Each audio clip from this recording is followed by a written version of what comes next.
malinaw. Uminom na muna kayo ng champagne. Sinabi ng... Okay na. Pwisit mo tagayo, no? Makinig ka.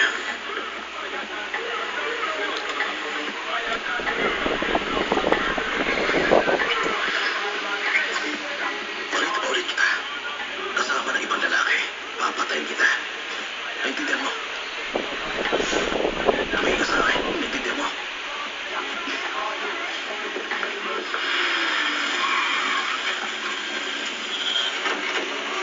Gawa niya talaga yung pare.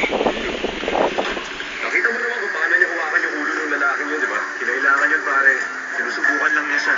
Tandaan mo, hawak din niya ang buhay niya. Masyado ka nag-aalala para sa kanya. Tulad din niya yung paliw na babae sa trailer nung bata pa tayo. Si Tanya. Si Tanya? Paano nag-date pa nga kayo nung iniwanan ko na siya? Pare, ako naman sa akin lang. Akin na to, akin na to, akin na to. Kano ka?